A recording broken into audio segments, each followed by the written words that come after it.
బొల్లారంలో 56 లక్షలకే gated కమ్యూనిటీలో 2 BHK flat. Just call. నమస్తే, welcome to మనం టీవీ. హైడ్రా తీరుపై హైకోర్టు ఆగ్రహం వ్యక్తం చేసింది. అమీన్పూర్ పరిధిలోని కృష్ణారెడ్డిపేటలో 2 భవనాలను అక్రమ నిర్మాణాలంటూ గుర్తించి వాటిని కూల్చేసింది. అయితే ఆ భవనాలకు సంబంధించిన యజమాని హైకోర్టులో పిటిషన్ వేశారు.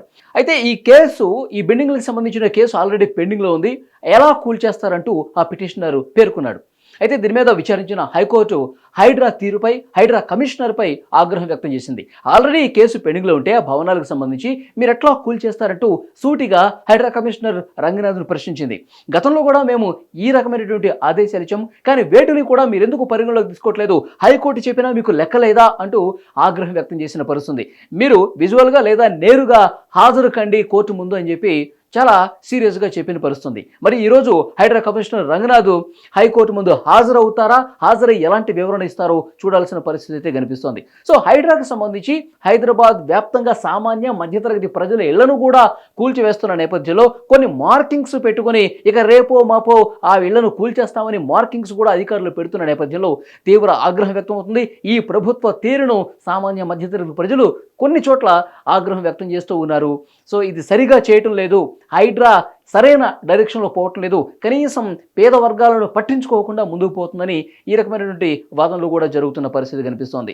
మరొక వైపు హైడ్రా తన పని తాను చేసుకుంటూ పోతుంటే, మరొక వైపు మూసీ సుందరీకరణ పేరుతో జరుగుతున్నటువంటి ఈ కార్యక్రమం మీద కూడా చాలా ఆగ్రహం వ్యక్తమవుతుంది కింది స్థాయి ప్రజల నుంచి. ఎందుకంటే మూసీ నదీ పరివాహక ప్రాంతంలో 12,000 ఇళ్లున్నాయి. వాళ్ళందరినీ కూడా వేరే ప్రాంతాలకు తరలించి అక్కడ డబుల్ బెడ్రూమ్ ఇళ్ళు ఇస్తామని చెప్పి ప్రభుత్వం చాలా స్పష్టమైన ప్రకటన చేసింది. అయినప్పటికీ కూడా కొన్ని సంవత్సరాలుగా మేము ఇక్కడ ఈ పరివాహక ప్రాంతంలో ఉంటున్నాము, కొన్ని సంవత్సరాలుగా ఇక్కడే స్థలాలు కొనుక్కొని ఇక్కడే ప్రభుత్వ అధికారులు పర్మిషన్స్తోనే అన్ని విభాగాల పర్మిషన్స్ తీసుకొని ఇక్కడ మేము రుణాలు తీసుకొని ఇల్లు కట్టుకుంటే ఎప్పుడు ఎంత భారీ స్థాయిలో వరదలు వచ్చినా ఇక్కడ మా ఇళ్ల దగ్గరికి చుక్క వాటర్ కూడా రాలేదు. అలాంటి వాటిని కూడా ఎలా మార్కింగ్ చేసి మా కడుపు కొడతారు, ఇక్కడి నుంచి ఏ విధంగా తరలిస్తారంటూ కొంతమంది అక్కడ బాధితులుగా ఉన్న వాళ్ళు ఆగ్రహం వ్యక్తం చేసిన పరిస్థితి కనిపిస్తోంది. కొంతమంది కోర్టుకి వెళ్లే ఆలోచనలో కూడా మూసీ పరివాహక ప్రాంత ప్రజలు కనిపిస్తున్నారు. అయితే మనకు లేటెస్ట్గా అందుతున్నటువంటి సమాచారం ప్రకారం 2 వారాల పాటు హైడ్రాకు బ్రేక్ వేసినట్టుగా తెలుస్తుంది. ఒకవైపు కోర్టు ఆగ్రహం వ్యక్తం చేయడం, మరోవైపు ఏదైతే బాధిత ప్రజల ఆందోళనలు చాలా తీవ్రమైనటువంటి పరిస్థితి కనిపిస్తోంది. చాలామంది ప్రజలు రోడ్ల మీదకి వచ్చి ఆందోళనలు చేస్తున్నారు, ఈ ప్రభుత్వానికి వ్యతిరేక గళం వినిపిస్తున్నారు. ఇదే రకంగా ముందుకు పోతే గనక ప్రభుత్వం మీద మరింత చెడ్డ పేరు వచ్చే అవకాశం కనిపిస్తుంది. అసలు అనుకున్న లక్ష్యం ఒకటి, ఇక్కడ జరుగుతున్నది ఒకటి అన్న విధంగా పేరు పడే అవకాశం ఉన్న నేపథ్యంలో కాంగ్రెస్ పార్టీలో కూడా చాలామంది దీన్ని వ్యతిరేకిస్తున్నారు. కింది స్థాయి ప్రజలు, పేద బడుగు బలహీన వర్గాల ప్రజలు ఎవరైతే ఉన్నారో వాళ్ళ విషయంలో కొంత మానవత్వంతో వ్యవహరించాల్సిన అవసరం కనిపిస్తుంది. మరింత ఆలోచించి లోతుగా డెసిషన్ తీసుకోవాల్సిన అవసరం ఉందని చెప్పి పార్టీలో కూడా కొంత వ్యతిరేకత కనిపిస్తోంది. ఈ నేపథ్యంలో వీటన్నిటిని పరిగణలోకి తీసుకొని 2 వారాల పాటు హైడ్రాకు బ్రేక్ అయిపోతున్నారు. ఎక్కడైతే ప్రజలు ఎక్కువ ఆందోళనలు చేస్తున్నారు, ఎక్కడైతే భయాందోళనకు గురయ్యారో సో వాళ్ళ భయాలను పోగొట్టి ఆ తర్వాత ప్రక్షాళన చేసే దిశగా ప్రస్తుత ప్రభుత్వం అడుగులేస్తుంది.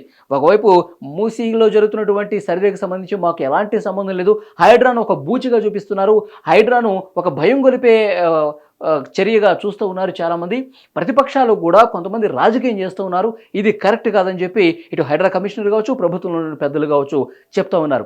నిన్న హరీష్ రావు కూడా ఒక కీలకమైనటువంటి కామెంట్ చేశారు. మూసీ నదీ పరివాహక ప్రాంతంలో మీరు ఈ విధంగా చేస్తూ ఉన్నారు, పేద ప్రజలు చాలా భయంలో ఉన్నారు, వాళ్ళ రక్తంతో మూసీ సుందరీకరణ మీరేమైనా చేస్తారా? అసలు రేవంత్ రెడ్డి ఒక హిట్లర్ లాగా ముందుకు పోతా ఉన్నాడు, హిట్లరే రేవంత్ రెడ్డి కంటే కొంత నయం అన్న కామెంట్ చేశారు. సో దీన్ని బట్టి రాజకీయంగా కూడా ఒక సీరియస్నెస్ అనేది ఈ హైడ్రా తీరు మీద కొనసాగుతుంది. ప్రస్తుతానికైతే హైడ్రాను ఆపేసినట్టుగా తెలుస్తోంది. కూలంకషంగా అధికారులతో ముఖ్యమంత్రి రేవంత్ రెడ్డి గారు మరొకసారి సమీక్ష చేసే అవకాశం చాలా స్పష్టంగా కనిపిస్తుంది. ఎక్కడెక్కడ ఆందోళనలు చేస్తున్నారు, ఎక్కడెక్కడ ప్రజలు భయంలో ఉన్నారు, ఏ నదీ పరివాహక ప్రాంతంలో అయితే ప్రజలు రోడ్ల మీదకి వచ్చి ఆందోళనలు చేస్తూ ఉన్నారు, సో వాళ్ళ అభిప్రాయాలను పరిగణలోకి తీసుకోవాలంటే కొన్ని రోజులు ఆపి వాళ్ళ నుంచి విజ్ఞాపనలు, వినతులు తీసుకుని వాళ్ళొక ధైర్యం కల్పించే విధంగా మనం చర్యలు చేపట్టకపోతే అసలుకే మోసం వస్తుందని చెప్పి ఇటు రేవంత్ రెడ్డి గారు, హైడ్రా కమిషనర్ రంగనాథ్ కూడా చర్చించినట్టుగా తెలుస్తుంది. ప్రస్తుతానికైతే హైడ్రా ఆగిపోయింది.